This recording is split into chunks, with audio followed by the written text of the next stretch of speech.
तर hi hello कशा आहेत? आय होप छानच असाल. तर बघा पुन्हा एकदा नवीन व्हिडिओमध्ये मी कोमल तुमचे खूप साऱ्या अशा मनापासून स्वागत करते. तर आपण बघा कोल्हापुरी स्टाईलचे जे झणझणीत मिसळ आहे तर ती करणार आहोत. तर सगळ्यात अगोदर मी इथं जे वाटण आहे त्यासाठी मिसळसाठी लागणार तर ते वाटण काढून घेतलेलं आहे. तर इथे बघा हे जे आहे तर हे किसलेलं खोबरं आहे. तर तुम्ही एकाच जे वाटी आहे तर त्या वाटीने हे माप घेऊ शकता. आणि एक हे जे खोबरं आहे तर ते किसून घ्यायचं आहे की जेणेकरून ते मिक्सरला लवकर बारीक होईन यासाठी. आणि भाजलं पण पटकन जाईन आणि चांगलं भाजतं जर आपण खोबरं किसून घेतलं तर. तर अशा पद्धतीने जे आहे तर ते खोबरं लाल होईपर्यंत आपल्याला भाजून घ्यायचं आहे. बघा ह्या खोबरं भाजताना त्यामध्ये आपल्याला तेल वगैरे काही टाकायचं नाही आहे. तर तसंच जे कोरडं आहे सुकं आपण म्हणतो तर तसंच ते भाजून घ्यायचं आहे छान प्रकारे ते लाल होईपर्यंत. तर तुम्ही अशा पद्धतीची जर मिसळ कधी खाल्ली नसेल तर नक्की खाऊन बघा. इतकी छान आणि टेस्ट लागते की जशी ती कोल्हापूर असं जे नाव आहे किंवा त्याचा जो ठसका आहे तर त्याचप्रमाणे जी आपली मिसळ आहे तर ती आज होणार आहे. तर चॅनलला नवीन असेल तर चॅनलला जरूर सबस्क्राईब करा आणि कमेंट्स करायला अजिबात विसरू नका. माझा व्हिडिओ कुठून बघताय ते नक्की कमेंट्स करून सांगा. तर बघा बऱ्यापैकी जे आपलं खोबरं आहे तर ते आता आलेलं आहे भाजत. तर अशा पद्धतीने भाजून झाल्यानंतर ते मी आता घेणार आहे डिशमध्ये काढून. तर हे जे वाटण आहे तर ते बघा थंड झाल्यानंतरच आपल्याला मिक्सरला जे आहे तर ते वाटायचं आहे किंवा मग मिक्सरमध्ये फिरून घ्यायचं आहे. आता छानपैकी जे आपलं वाटण आहे तर ते झालेलं आहे भाजून. तर अशाच पद्धतीने हे जे खोबरं आहे तर ते भाजून झाल्यानंतर आपल्याला भाजायचा आहे तो कांदा. तर बघा कांदा जो आहे तर तो अशा पद्धतीने लाल होईपर्यंत भाजून घ्यायचा आहे आणि त्यामध्येच आपण टाकलेला आहे तो लसूण. तर या ठिकाणी तुम्ही त्यामध्ये आलं सुद्धा टाकू शकता, पण आलं जरी ते टाकलं तर त्याचा वास जो आहे तर तो थोड्या प्रमाणात कमी आहे तर तो लागतो. त्यासाठी मी जे आलं आहे तर ते कच्चंच ठेवलं होतं की मी ते वाटणामध्ये. तर इथे बघा खसखस जी आहे तर ती सुद्धा मी भाजून घेतलेली आहे. तर पोह्याचा एक चमचा जो आहे तर तेवढी खसखस आपल्याला भाजून घ्यायची आहे. तर इथे फोडणीसाठी ठेवलेली आहे कढई आणि एक मीडियम साईजचा जो कांदा आहे तर तो बारीक अशा पद्धतीने मी घेतलेला आहे कट करून. आता हा जो कांदा आहे तर तो तेलावर आपल्याला परतून घ्यायचा आहे जोपर्यंत त्याचा जो म्हणजे त्याचा जो वास आहे तर तो जाईपर्यंत किंवा मग तो कांदा जो आहे तर तो लाल होईपर्यंत आपल्याला त्यामध्ये तेल टाकून तो भाजून घ्यायचा आहे छान प्रकारे. आणि तो भाजत आल्यानंतर आपल्याला त्यामध्ये टाकायचा आहे एक अर्धा चिरलेला टोमॅटो, जो मीडियम साईजचा टोमॅटो असतो तो. आणि ते हे दोन्ही पण आपल्याला भाजून घ्यायचे आहे. तर बघा कांदा हा तेलात लवकर भाजत नाही तर तो भाजण्यासाठी मी एक ट्रिक सांगणार आहे. तर तुम्ही यामध्ये एक चिमूट जे आहे तर ते मीठ टाकू शकता किंवा मग भाजीच्या अंदाजावरती तुम्ही किती भाजी करणार आहे त्या अंदाजावरती सुद्धा कांद्यात मीठ टाकू शकता. तर तुम्ही जर कांद्यात मीठ टाकून तो कांदा भाजला तर तो लवकर भाजला जातो. सो तुम्हाला ही ट्रिक कशी वाटली ते पण कमेंट्स करून सांगा. मी माझ्या व्हिडिओमध्ये अशा छान छान टिप्स आणि ट्रिक देत असते. तर बघा कांदा जो आहे तर तो छानपैकी आपला भाजलेला आहे आणि आता त्यामध्ये टाकलेला आहे मी टोमॅटो.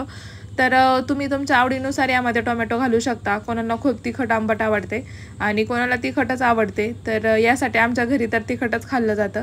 त्यासाठी मी अर्धाच टोमॅटो टाकला होता यामध्ये आणि तो टोमॅटोसुद्धा छान असा मऊ लुसलुशीत जोपर्यंत होत नाही तर तोपर्यंत आपल्याला घ्यायचं आहे ते भाजून. तर इथे बघा कांदा बऱ्यापैकी भाजला होता आणि मी आत्ता त्याच्यामध्ये मीठ टाकलं आहे जेव्हा टोमॅटो टाकला तेव्हा, की जेणेकरून टोमॅटो लवकर शिजेन यासाठी. तर बघा बऱ्यापैकी आपला जो टोमॅटो आहे तर तो शिजलेला आहे इथं तुम्ही बघू शकता. आता आपण जे वाटण केलं होतं मगाशी आपण जे वाटण भाजलेलं तर ते वाटण आता आपण यामध्ये मिक्स करून घेणार आहोत. तर बघा छानपैकी जो कांदा आणि टोमॅटो आहे तर ते शिजलेला आहे की जेणेकरून ते दाताखाली कचकच लागणार नाही आणि त्याची जी टेस्ट आहे ती छान प्रकारे वाढन यासाठी. तर बघा टोमॅटोसुद्धा सगळा असा त्या कांद्यामध्ये मिक्स झालेला आहे आता बऱ्यापैकी. आणि आता त्यामध्ये आपण सर्वात अगोदर मसाला न टाकता आपण जे वाटण तयार केलं होतं तर ते वाटण टाकणार आहोत. तर बघा अशी जी पातळ कन्सिस्टन्सी आहे तर त्याप्रमाणे मी ते वाटण आहे तर ते वाटण घेतलं होतं पाणी वगैरे त्यामध्ये टाकून. तर हे वाटण जे आहे तर ते तुम्हाला अशा पद्धतीने करून घ्यायचं आहे आणि ते शिजण्यासाठी आपल्याला त्याच्यासोबतच थोडंसं जे पाणी आहे तर ते त्यामध्ये ॲड करून घ्यायचं आहे. आणि हे जे आपल्याला आहे तर ते हे शिजून घेईपर्यंत म्हणजे इतकं शिजवायचं आहे की हे जे तेल वगैरे आहे तर त्याला ते एक्स्ट्राचं सुटलं पाहिजे अशा पद्धतीने, कारण आपण त्याच्यात थोडंसं पाणी टाकलं आहे हे जे सगळं आहे तर ते शिजून येण्यासाठी. आणि हे सगळं करेपर्यंत मी एका साईडच्या गॅसवरती जी आपली मटकी आहे तर ती मटकी त्यामध्ये थोडीशी हळद आणि मीठ टाकून त्या कुकरच्या 2 शिट्ट्या काढून घेतलेल्या आहेत. तर तोपर्यंत आपल्याला त्या 2 शिट्ट्या काढून घ्यायच्या आहे. तर इथे बघा मला दुकानात हा नवीनच मसाला दिसला होता, प्रकारचा मिसळ मसाला. खूप छान टेस्ट आहे याची. तुम्ही जर कधी खाल्ले नसेल हा मसाल्याची मिसळ तर नक्की खाऊन बघा. तर मी आणला होता तो मसाला आणि तो जो पॉकेट आहे तर तो सगळा पॉकेट आता मी त्यामध्ये टाकलेला आहे. आणि अशा पद्धतीने मी आता मिक्स करून घेत आहे किंवा हलवून घेत आहे. आणि हा मसाला जो मिक्स केल्यानंतर आपल्याला जो आपण ग्रेव्ही आणि हा जो मसाला आहे तर त्याला छानपैकी जो आहे तर ते तेल सुटेपर्यंत आपल्याला तो मिक्स करून घ्यायचा आहे, की जेणेकरून आपल्या ज्या मिसळचा कट आहे किंवा जी तरी आहे ती छान प्रकारे येईल आणि छान प्रकारे दिसेन यासाठी.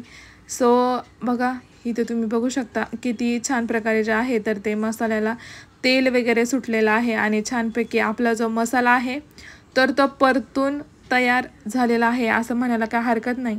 तरी अजून तर तुम्ही इथे बघा हा जो मसाला शिजवताना 1 ते 2 मिनटासाठी यावरती झाकण जे आहे तर ते ठेवू शकता, की जेणेकरून तो पटकन शिजेन आणि त्याला जी तरीचा वरचा जो कट आहे तर तो छान प्रकारे येईल.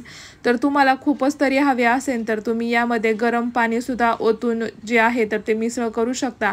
तर गरम पाणी जर ओतलं तर मिसळला जो आहे तरी तर ती खूप छान येते. तर इथे बघा अशा पद्धतीने मी ती मटकी स्वच्छ अशी धुवून शिजून घेतलेली आहे. तर हे जे पाणी आहे तर हे आपल्याला मिसळमध्ये घालायचं आहे मटकीचं. तर इथे बघा मी आता ओतत आहे आपली जी शिजवलेली मटकी होती ती. तर अशा पद्धतीने तुम्ही एकदा मिसळ नक्की करून बघा. खूप छान आणि भन्नाट याची चव आहे. कधी खाल्ली नसेल तर नक्की खाऊन बघा. आपण ज्या पद्धतीने बाहेर खातो किंवा तुम्हाला एखाद्या ठिकाणची जशी मिसळ आवडते तर त्याच पद्धतीची ही जी मिसळ आहे तर ती होते आणि टेस्ट पण खूप छान लागते. तर इथे बघा आपल्याला जी ग्रेव्ही आहे तर ती थोड्या मोठ्या प्रमाणात पातळच ठेवायची आहे, की जेणेकरून फरसाण त्याच्यासोबत खाता येईल अशा पद्धतीची.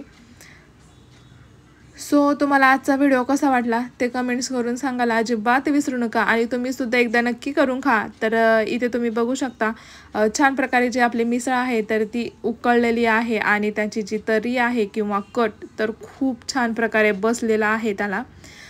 तर इथे तुम्ही या ठिकाणी गरम पाणी यूज केलं तर खूप छान प्रकारे जो कट आहे तर तो बसला जातो. सो फायनली आता आपली मिसळ झालेली आहे तयार. आणि तुम्हाला कशी वाटते तर कमेंट्स करून नक्की सांगा. आणि चला पटकन लाईक ठोका. तुम्ही खाल्ली नसेल तर या पटकन खायला. तुमच्यासाठी सुद्धा मिसळचं ताट आहे तर ते तयार आहे. सो चला तर भेटूया पुढच्या एका नवीन व्हिडिओमध्ये.